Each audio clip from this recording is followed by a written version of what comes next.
From each happily ever after, every wish upon a star.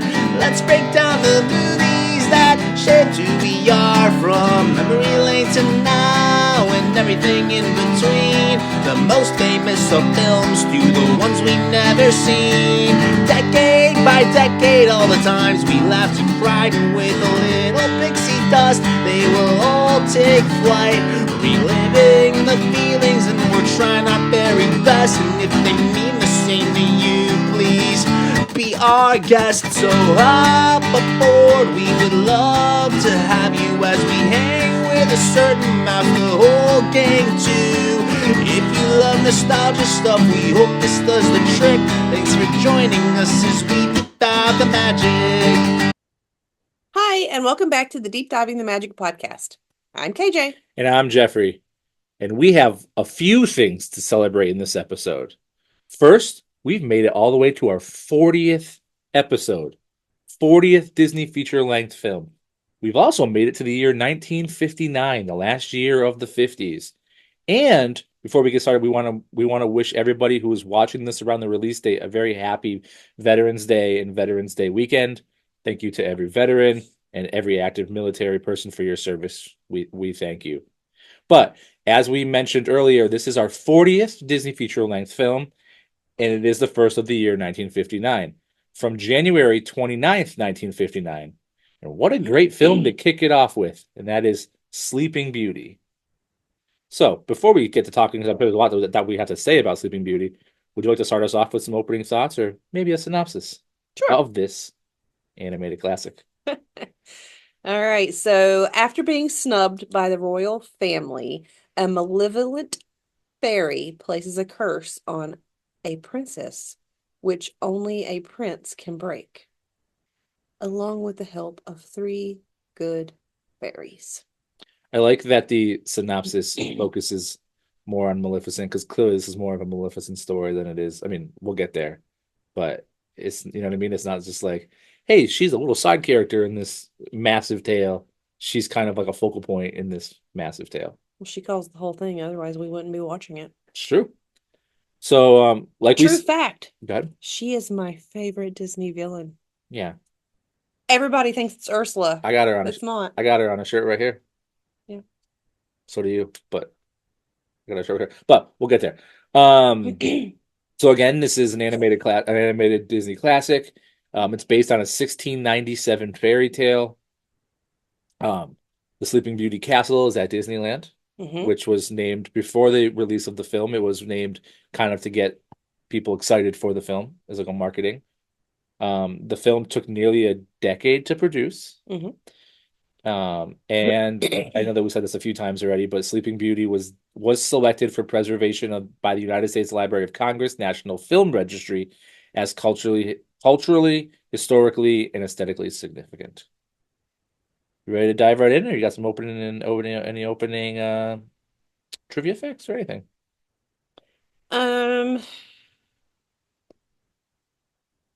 So some fun little trivia facts that I found when I was like doing some research on it was so in the German version of this fairy tale by the Brothers Grimm, because we've discussed them before, Sleeping Beauty is actually named Briar Rose. And then in the ballet, her name is Aurora. So the film actually incorporates both names by calling her Princess Aurora and then also using her, I guess, undercover hidden name as Spoilers. Briar Rose.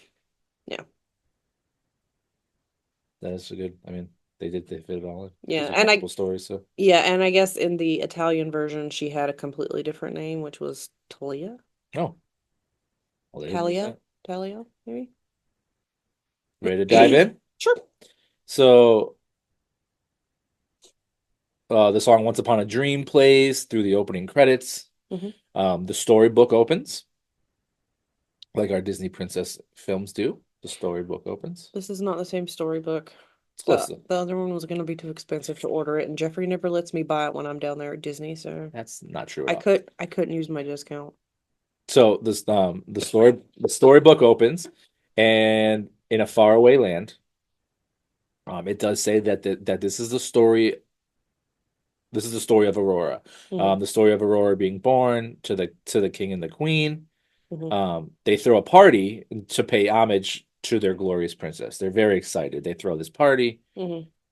Everybody is coming to celebrate Aurora from high to low. Yeah. Um, it's a beautiful painting-esque landscape Mhm. of like the style of animation in the beginning. If we first meet King Hubert and Mhm. I'm sorry, Prince Philip, who's a child, come to bring gifts because for bring the gifts to the newborn because someday Philip is to be betrothed to Aurora. Yeah. We then meet the three fairies. The three Yeah. fairies come. Flora is in red, Fauna is in green, and Merryweather is in blue. Mhm. And they each have a wish for Princess Aurora. Yes. Now, can you guess? Do you remember what the Yes. gifts were? Go ahead. So,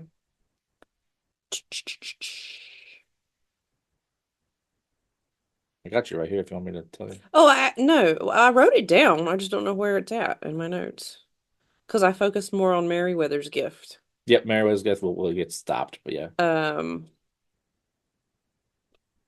oh right. So I just didn't realize how I did it in my notes. Sorry. So Flora gave her the gift of beauty, and Fauna gave her the gift of song, and then Merryweather supposedly on the a platinum edition DVD commentary, her Merryweather's gift was actually going to be happiness, but nobody ever really gets to know what she would have actually given her, but supposedly it was going to be happiness. Which is a perfect segue because Maleficent shows up to stop the party before the third gift. So then we meet the almighty Maleficent, who shows up. She has her pet raven, whose name is. Diablo. So she has her pet raven, Diablo, and she's looking very menacing and awesome. She's my favorite. She's very upset and offended that she was not invited to this party. Hmm. Um, so then she gives the princess the gift of a curse. The curse of before the sunset on her 16th birthday, she will prick her finger on the spindle of a spinning wheel and die. Which is a very specific Curse. curse. And that escalated pretty quickly for her not being invited. But then before Such a petty thing to it, do. it's the most petty thing. Like, hey, you didn't invite me to your coming out party. Let me just curse you to live in fear for the next 16 years. I mean, For something as yeah, the prince, well, that's the prince was there. not yet, yeah. The But princess obviously is not going to have any yeah, memory of this. no. Um, So but can we touch on how beautiful the queen is and how not so handsome the king is? I didn't even write the king's name down. The only king's name I wrote down was Hubert. I think I did. I'll have to look for it.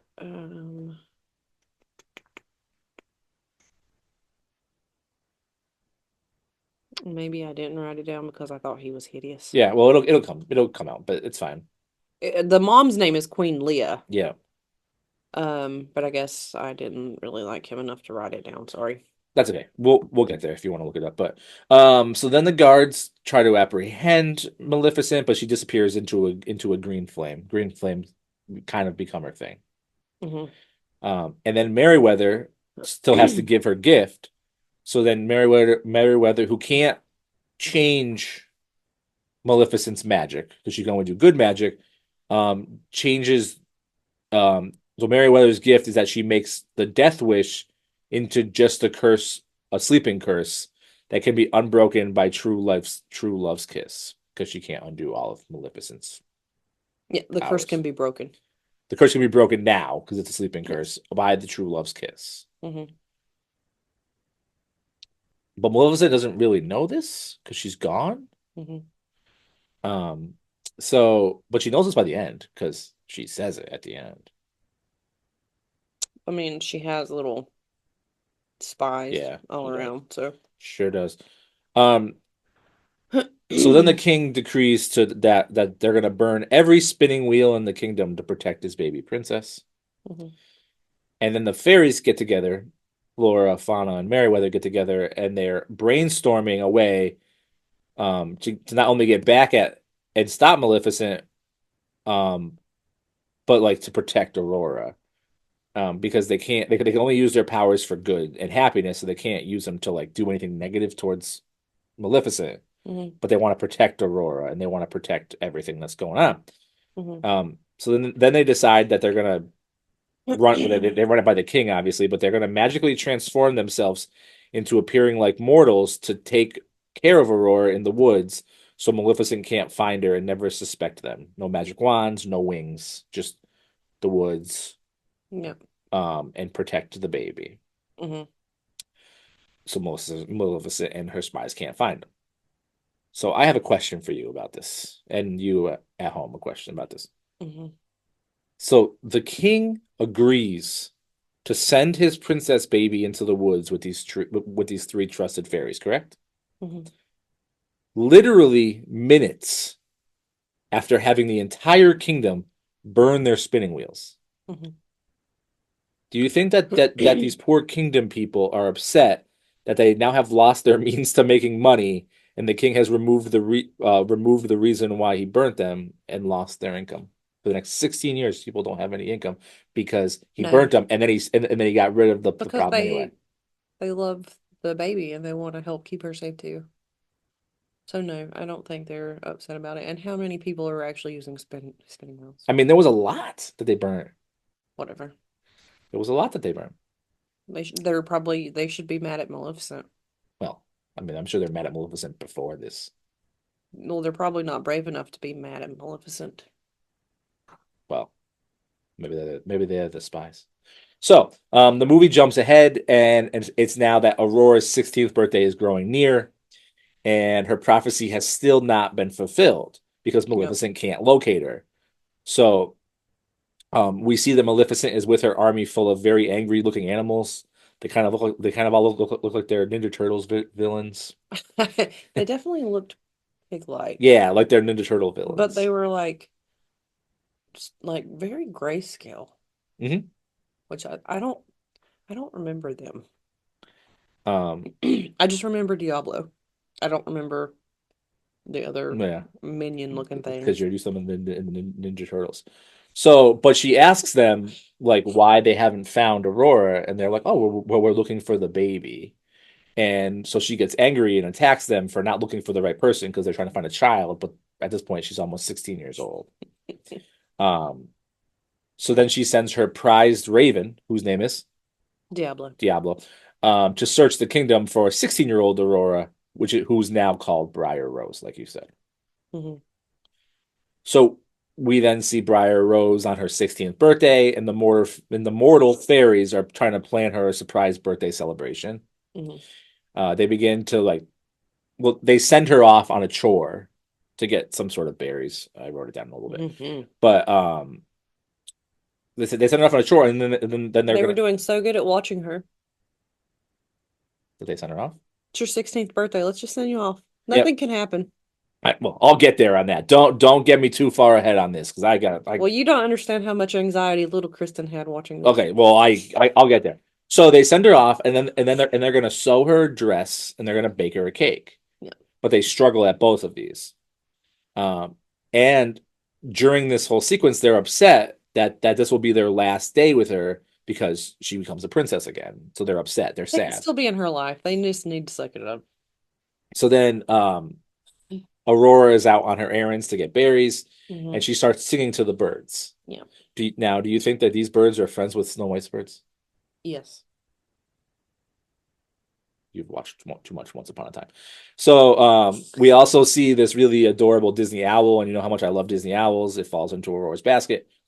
But then nearby, Mhm. while she's singing, there's this prince-looking guy Hmm. who is riding his horse, which we learn the horse's name is Samson, who hears And he is actually a prince. The guy, not the horse. oh yes. So there's a prince Prince-looking guy. riding Samson, and he hears the singing, and he thinks it's beautiful, and he wants to find out where it's coming from. Hmm. because clearly he's never seen a Disney movie before, which is a running theme of these. He Disney hasn't movies. because he's in one. That's right. Um, This is his life. it's true. So he falls off the horse into the brook.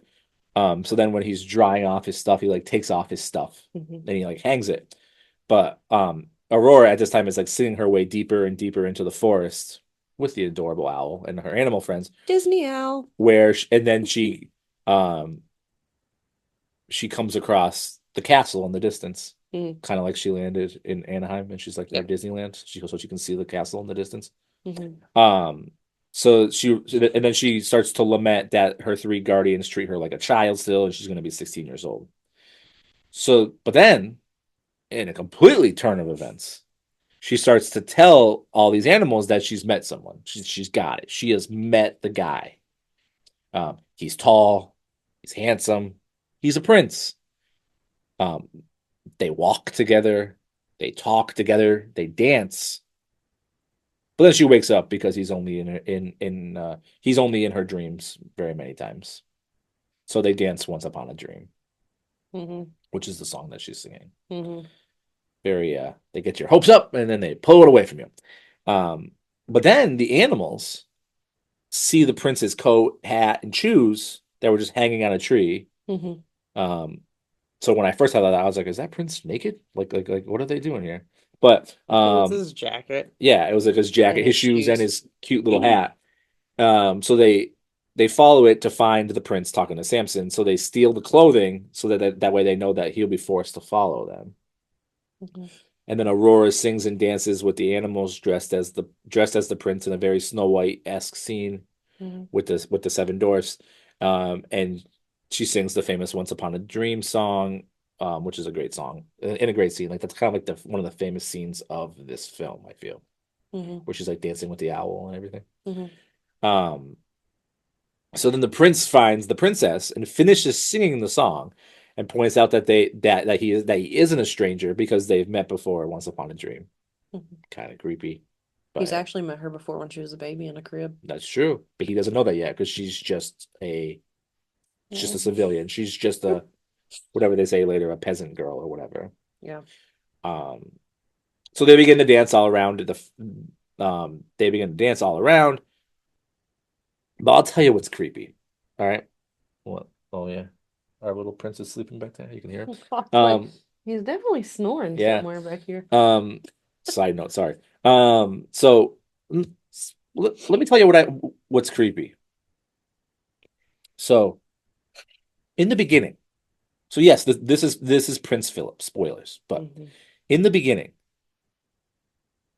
which we all know what happened, when Hubert brings his son to give the gifts because he's going to be betrothed, Mhm. that boy's at least 4 years old. He's talking, he's walking, right?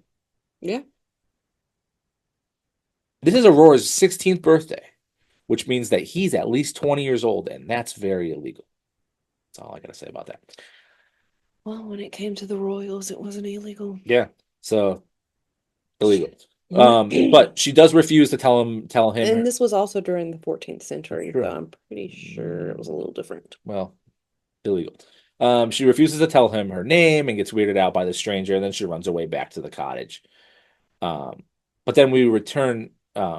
We then see that the mortal caretakers are struggling to make this cake in this dress. Mhm. They are not having a good time. Mhm. So your friend Meriwether convinces them that they have to use their wands to fix the mess. Mhm. So they block the windows and the doors, and because they're not taking any chances. And then they use magic to clean the house, fix the perfect cake and dress. This is where my venting is going to start. Mhm. These fools were in the room when Maleficent made her threat. They heard the exact day of her threat and they jeopardized it right at the end. And then to put money on, like to make it even crazier, they start to argue over what color this dress is going to be. So they start like shooting these color beams at this dress, blue or pink. That actually has a purpose. Okay, well, let me finish my rant and then I will throw it to you. Okay. So they start changing this dress's color from blue to pink. Mhm. And these all these extra shots are going up the chimney that they didn't block. Which alerts Maleficent's Raven, whose name is what? Diablo. They're dropping the ball. So the Raven, No, whose name they're is dropping the magic. that's right. So the Raven, whose name is what? Diablo. He peeks in the window because now we know what's going on. But I will pause on this. But what's up with the pink and blue while I take a sip here? Okay. So the running gag between Flora and Merryweather arguing about what color the dress should be, whether it should be pink or whether it should be blue, originated from the filmmaker's problem as deciding exactly that. They could not decide if they wanted her dress to be blue or if they wanted it to be pink. So it was a running gag that they put in the Wasn't movie. Cinderella's dress blue? It So was. they already had And it. ironically, her dress is blue pretty much almost the entire movie. I think it said like, I think it was maybe like 15 total seconds. Some odd number. If you meet her in the park, what color is your dress? Pink? Pink. Yeah. Let's see. It's also a good way for the writers to write in that their cover is blown. So now Yeah, so maybe I didn't oh, hang on. So despite her being marketed as in a pink dress for all of her merchandise, her famous dress is blue for 6 minutes, about a third of her time on screen, while the dress is only pink for about 13 seconds. because it just keeps changing. Yes, but I'm also assuming, no, what assuming will get you, but I'm also assuming that they probably went with marketing the pink dress versus the blue dress because you've got another blonde princess in a blue dress. Yeah, so that's going to be confusing. Yeah. So I'm Who pretty has a castle? sure that that's probably why they went with the Yeah. pink marketing, but Cinderella's hair's never really down No. when she's in her dress, so It's true. I don't really know why She they has her headpiece on. Yeah. But Aurora does, Briar Rose, I'm sorry, arrives back at the cottage, and it's perfect though. The dress is beautiful. The cake is wonderful. But all she cares about is that she's telling her caretakers that she met the stranger, and she's all excited, and Mhm. this causes them to panic. Mhm. Here's another venting is coming on this, but it Mhm. causes these fairies to panic and blurt out that she is already to be betrothed to Prince Philip since birth, and that she is actually a princess since this is her 16th birthday, and they even say what her name is. This whole time, Maleficent's Raven, whose name is Diablo, is just watching from the window. Way to fumble the ball at the goal line. They were literally right there, the last possible day, and they were like, well, we're going to fumble the ball at the goal line.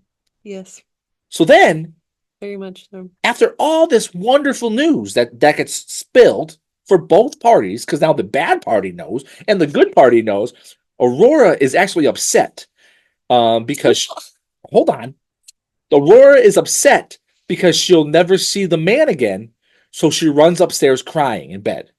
Because you know why? Miscommunication. But you also know why? Because she's 16 years old, so of course she's running upstairs crying in her bed. But go ahead, what were you going to say? Could you imagine Dropping the ball at the goal line? I know. No, like your entire life you've thought you were a peasant. I Yeah. guilts it's like the Princess Diaries though, and then all of a sudden like you But, like whoa, we'll get you there. wake Whoa, up whoa, it's like, spoilers.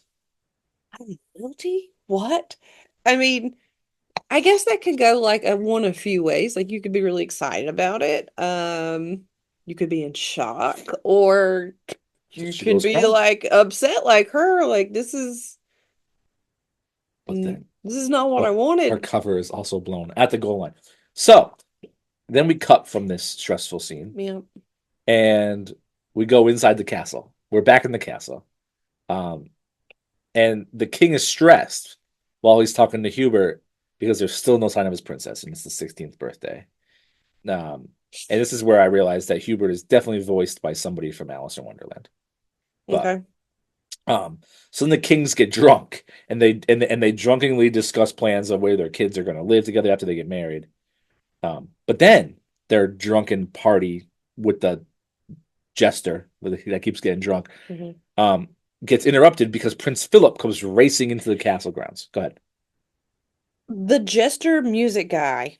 Keeps getting I drunk and don't knocked think over. if you're a music guy, I don't think you're actually a jester. I think it's something else. I forgot what I'm it's gonna look called up the though. other king's name while you're But doing that. I felt like he looked like Ichabod I can see that. with different hair. And he was just like getting sloshed. Yeah, and they keep like knocking him over. All right, so let me look up the other And king's he name was here. totally okay with it. Well, while you're doing that, I can discuss some little tidbits if King you'd like. Stefan. Okay, yeah. Oh, that makes sense, yes. He looks like a Stefan. Go ahead, but don't blow my next spot here. Go ahead. Okay. So Prince Philip, fun fact, um, is actually named for Prince Philip, the Duke of Edinburgh, the husband of the Queen Elizabeth II of Great Britain, who's also known as Prince Philip. He has since passed away, but like that's technically who he was named after. I don't know if you knew that. No, I don't even know what the Duke of Edinburgh means. I have no idea of any of that. But go ahead. Okay. Um, My knowledge of the royals is in a Disney movie, not in what's actually in the world. So, okay. am I wrong? The second Disney animated film to be set in France, though it's not explicitly stated. Obviously, they said the first was Cinderella. Yeah, Did we ever discuss that being set in France? I don't remember. I don't remember though. I feel like all the princesses are in France. Your sister's gonna be so excited. That's right. I was kind of sad. Although Sleeping Beauty Castle is actually based on a castle in Bavaria, Germany. And it was also used for Snow White and Cinderella for like their Mhm. inspiration, I guess. So German castle, I know that the princess French land. that Aurora meets in France, in Epcot. I looked it up. Yeah, but Belle also goes there too. Yeah. Well, no wonder. So And the Raven's name is never actually mentioned in the film, but his name, like we discussed, is Diablo. Diablo. So perfect segue about Prince Philip. Hmm. Prince Philip comes racing into the castle grounds. Hmm. He tells his father that he met the girl of his dreams, Hmm. literally, and that she's a peasant girl, which I'm so sorry. How funny is this that he met the girl of his dreams, but he's technically already met her before when she was a well, he baby, doesn't know that. when he was betrothed to her. He doesn't know. It just blows my mind. It's like if you could have just waited a little bit or Oh communicated. no, hold on. Communication. Hold on. So he meets the girl of his dreams, literally, and that she's a peasant girl, which upsets the father since it's not Aurora. He says that he says Yes. um he says that he can marry whoever he wants because it's the 14th century. So I guess that also means a minor because he's a creep. But so then Oh, but then hold on. For all the people that are only listening to this, I am pointing at the camera right now. Hold on. Philip then immediately takes off to leave to go back to find this girl. yes, on his horse that has legs like toothpicks. So then why did he even come in the first place? Because he wanted to let his dad know that he wasn't going to be there because they didn't have cell phones. He just wanted to get his horse's steps in. So, but then after Maybe he just wanted to really upset everyone. after he leaves, we see the fairies and Aurora in disguise make their way towards the castle. Mhm. And then they get into the castle and they give Aurora the crown to wear, but Aurora again starts to cry because it's not the boy that she met from her dreams. Yeah. But then the fairies go in the other room to try to like brainstorm What they can do. what they can do. Bunch of idiots. Never trust your kid with fairies. That is the So one lesson of this movie. And, it's funny because we have another movie coming up that's kind of the same thing. But so then while Yeah. Aurora is like upset. The fire goes out, and it creepily becomes a green orb, which Mhm. we now know is Maleficent, obviously. Maleficent. Mistress of evil. And then Aurora is entranced by this orb and Mhm. begins to walk near it while creepy music plays. If this was an earlier Disney film, there'd probably be a storm happening to show the tension. But the fireplace then becomes a hallway that Aurora follows the green down, and the fairies realize what is happening and they try to catch up, but it's too late. Aurora is entranced by this orb. It's going higher and higher up into the castle, up the stairs, and who would have guessed it? Would you have guessed it at home that this orb turns into a spinning wheel with a spindle? I mean, could have seen that coming. So then Maleficent, you hear Maleficent's voice tell her to touch it, and Aurora, who is entranced, Yeah. does, and she drops to the floor, and Maleficent starts to laugh as the fairies. Do you think she starts to laugh because she thinks she actually killed her? Well, I mean, how does she know? Exactly, that's what I'm But saying. Like, do you think but do you think in she a still at this point thinks that they didn't do Yeah. anything to try to like break her curse? because in a few scenes from now, she knows because I don't want to get too far ahead, but she tells him like straight up blows her. I'll get there on that vent too. But yeah, so we'll just say she doesn't know. But so then Maleficent starts laughing at the Yeah. fairies in a very creepy way. She's this is where she calls herself the Mistress of Evil, which I believe is the title of one of her spin-offs in many years. We will report back in a bunch of years when we get there. But then at the same time, unknowing of what's going on, Mhm. Hubert comes to tell Stefan about what his son said, what his son told him. But at the same time as this, the sun starts to go down. Yeah. And as the sun starts to go down, the people of the kingdom start to celebrate Mhm. for two reasons. One, because they're going to have their princess back, and two, they can start making money by spinning their wheels again and earning money, Yeah. selling the gold yarn to Rumpelstiltskin or whatever. But He's the one that makes that. Hey. They can't. that's a separate thing for a separate time. You're the one that said I know. it. So the sun starts going down in the kingdom. People start to celebrate because they think that the princess is coming back. But really, Aurora is actually up in the like in the castle tower, living up to her Sleeping Beauty name. And she's being mourned by the fairy caretakers who dropped the darn ball. Yeah. So then they decided that they had this great idea. So, like the theory where it's like the best way to like stop doing something wrong is to make everybody convinced that nothing happened. So like the fairies decide to come up with this genius idea that they're gonna put the entire kingdom to sleep until Rose awakes. Because why not? Why admit that you messed up when you can just make everybody else just fall asleep? And Maleficent's the bad person in this film, or not the fairies? I don't know. So then the entire kingdom goes to sleep where they're I guess standing. that technically shows you that everyone has a little bad in them. It's true, which is multiple movies in a row that happened. It happened in Tonka. It happened in Old Yeller, but whatever.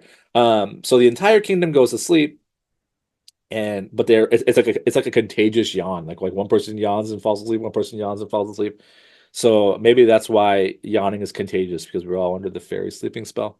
But then as Hubert in a perfectly timed scene, as Hubert is getting to that point of his story to start talking to Stefan before he falls asleep, he says that his son actually fell in love with a peasant girl, which the fairies hear and realize that they messed up because the plan would have actually worked perfectly sooner because Aurora and Philip are actually talking about themselves. Like I said, they dropped the ball.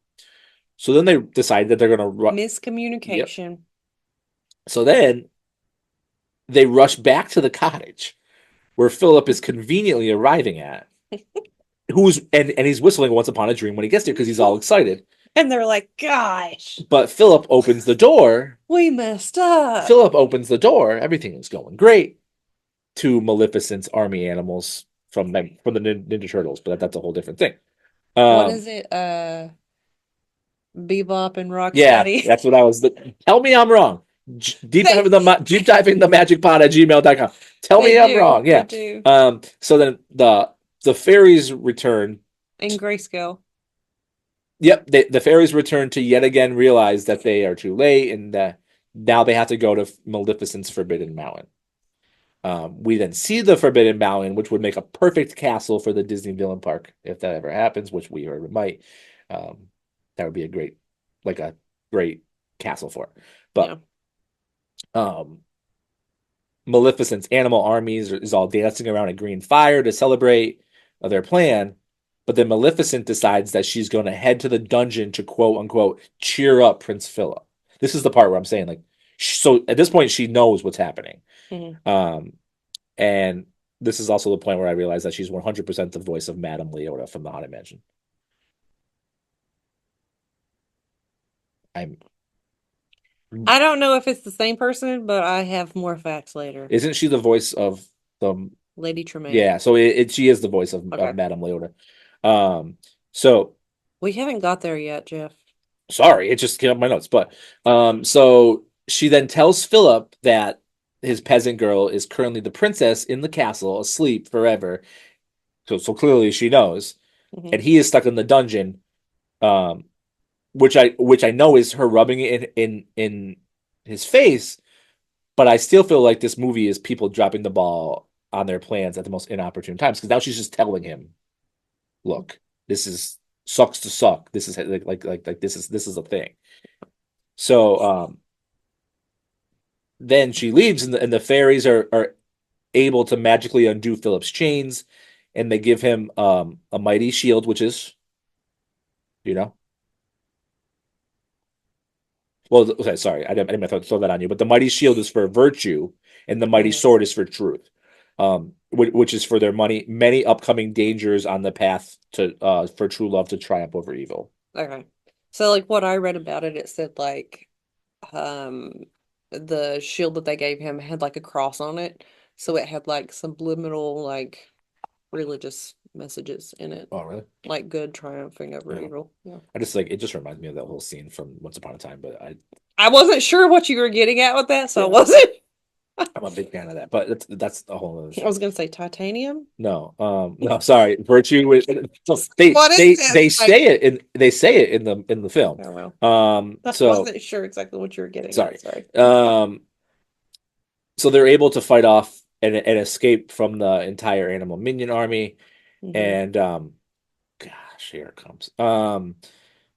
The army like pushes off boulders at them, Yeah. and the fairies turn the boulders into bubbles. Disney bubbles. Go ahead. Talk about the Disney bubbles. I don't mind them. I do think to myself that they're probably one of the more expensive things because So backstory for people that don't know what we're talking about. Walk around a Disney park with your mouth open and tell me how many bubbles you're going to eat, because every child is having the time of their life, and it's the most warranted thing. Yeah. It's the happiest place in the world. But So everybody's blowing these Jeffrey bubbles. hates Disney bubbles, but I like to pretend that I'm a princess and they're doing it for me to walk through. Oh, they're doing it for you to walk through. Like because confetti, but everywhere you bubbles. walk is So when we were bubbles. watching this and they turned it into bubbles, I was like, there you go, Jeffrey. There's your Disney bubbles. Disney bubbles. So And that's where it originated from. I mean, it makes sense now you know why they can sell them for so much money. So And ironically, I don't think they have any with Sleeping Beauty on them. So if anybody in marketing at Disney is watching this podcast, we should get some credit for that. deep dive in the magic pot. So then Merryweather chases the Raven, whose name is Diablo. Diablo, and she turns him into a Raven gargoyle statue. A devil. I'm just kidding. Yeah, turns him into a statue, Mm. and they're fleeing on the princess horse, and Maleficent decides to set a curse to surround the castle with like a forest of dense thorns. Mhm. But they're able to survive the thorns. They like cut their way through the thorns.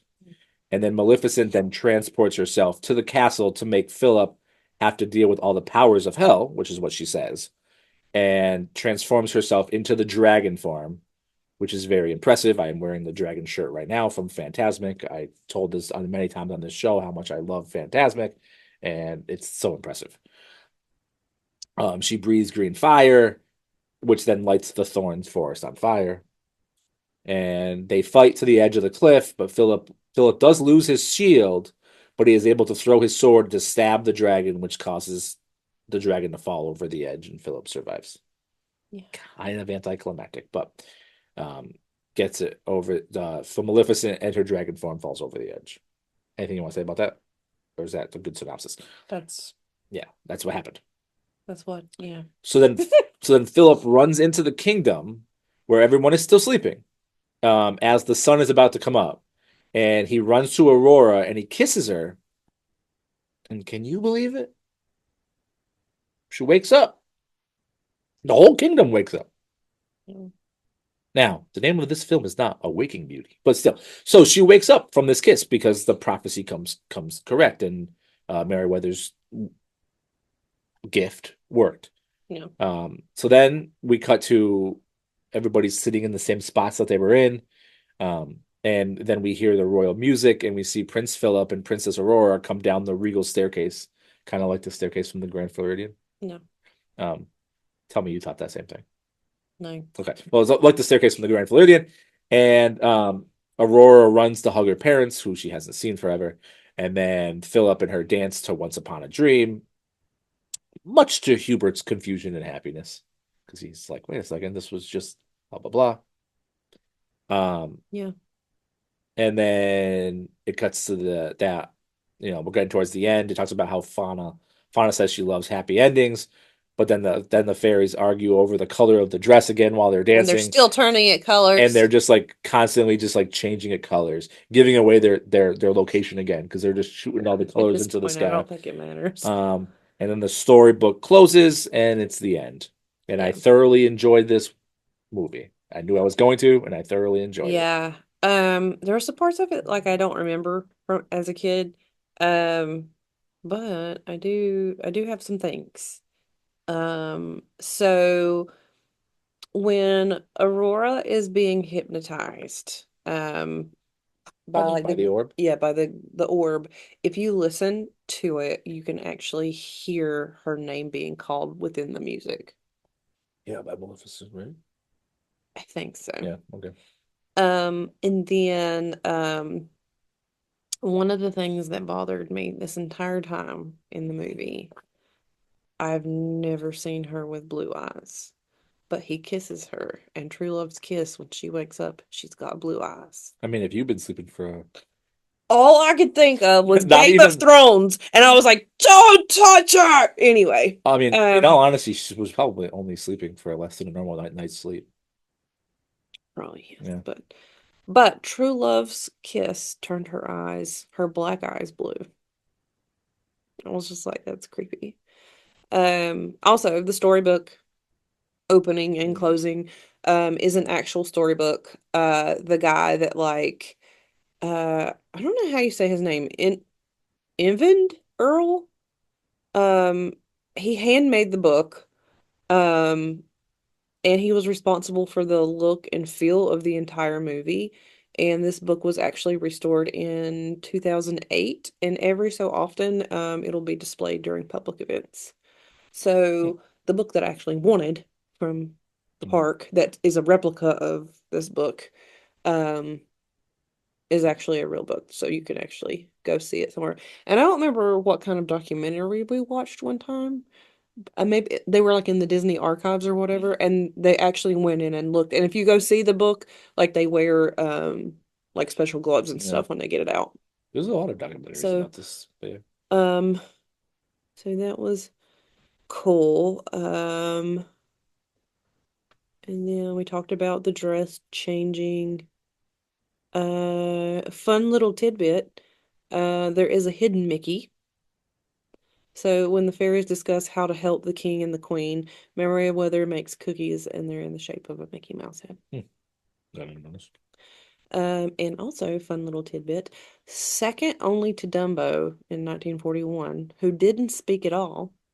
This Disney title character has only about 18 lines of actual dialogue throughout the entire film, Because her name was Sleeping Beauty. in which she only appears in the film for 18 minutes, and is which actually about the three fairies who protect her, not about the Sleeping Beauty herself.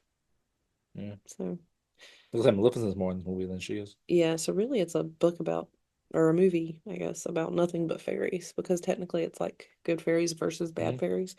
Um, And then Briar Rose slash Aurora's first line is spoken 19 minutes into the film, and her last is delivered after she learns of her betrothal 39 minutes in. Wow. So she's However, she does sing two songs Yeah. during this time Yeah. frame. And then the last sound she makes in the movie is when she arrives at the castle and is crying and about never seeing her true love again, which yeah. she does. Yes. So, Yeah. and then I guess the iconic scene where you're talking about where Briar Rose first meets Prince Philip and they're singing the song Once Upon a Dream. I guess they called it Sequence 8. And it was when it was Because it was how like many years difference they were in age? Because he could be the Greek, but yeah. when it was being produced, they called it Sequence 8. And it was particularly hard sequence to get perfectly right because Walt Disney rejected it several times, and ultimately it had to be done 4 times, and it almost bankrupted the studio in the process. I mean, it worked out really well. Got any more for me before we keep going on this, or Um, well, you've already talked about the castle in Disneyland being that one, and we talked about the setting supposed to be in France, even though it's really not ever said anything. So I think we've covered it all. No, that Oh, that's a good fact sorry. right there. No. So Eleanor Audley, I think I said that name.